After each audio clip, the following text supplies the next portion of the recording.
আজকে এখানে আলোচনায় থাকার কথা ছিল। অনেক মেধাবী ছেলেটা, অনেক অনেক মেধাবী ছেলে। আল্লাহু আকবার। শাহাদত হোসেন ফয়সাল এশিয়ান ইউনিভার্সিটিতে গত দুই মাস আগে একটা সেমিনার হয়েছিল। এই সেমিনারে আমেরিকা থেকে, মালয়েশিয়া থেকে, বিভিন্ন জায়গা থেকে মানে যারা শিক্ষিত ডক্টর তারা আসছিল বিভিন্ন আর্টিকেল নিয়ে। সেই সেমিনারে আমি একজন ডিসকাসান্ট মানে যেন পর্যালোচক আমি একজন ছিলাম। সেইখানে এই শাহাদত হোসেন ফয়সাল একটা আর্টিকেল নিয়ে গেছে এবং ওই অধিবেশনে আমি ছিলাম।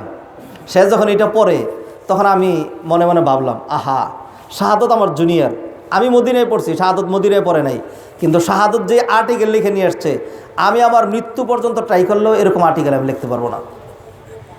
এত যোগ্য ছিল। আমার যখনই কোথাও পেস লাগতো, তাড়াহুড়া একটা বিষয়ে প্রস্তুতি দরকার, ফোন করতাম, শাহাদাত আমার সময় নেই, এই বিষয়টা আমার কিছু নলেজ দরকার, তাড়াতাড়ি আমাকে কিছু দেন। তাড়াহুড়া করে মেসেজ করে অথবা লিখে বইলা, উস্তাদ এই আয়াত আছে, এই হাদিস আছে, এই বিষয় আছে। আল্লাহ সুবহানাহু ওয়া তাআলা তাকে মাফ করে দেন।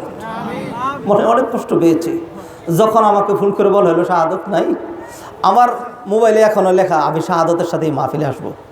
সেই শাহাদত নাই, এখন সে কবরের বাসিন্দা। ও আল্লাহ, যারা শাহাদতের আলোচনা শুনতো আর আমি যেই শাহাদতের সাথে আসার কথা, আল্লাহ আপনার কাছে ক্ষমা চাচ্ছি, আল্লাহ আপনি শাহাদতকে মাফ করে দেন, তার কবরটাকে জান্নাতের বাগান বানিয়ে দেন, তার কবরের সাথে জান্নাতের যোগাযোগ স্থাপন করে দেন, জান্নাতুল ফেরদাউসে তাকে আপনি আলা মাকাম দান করেন। শাহাদতের কথা আপনারা মনে রেখেন।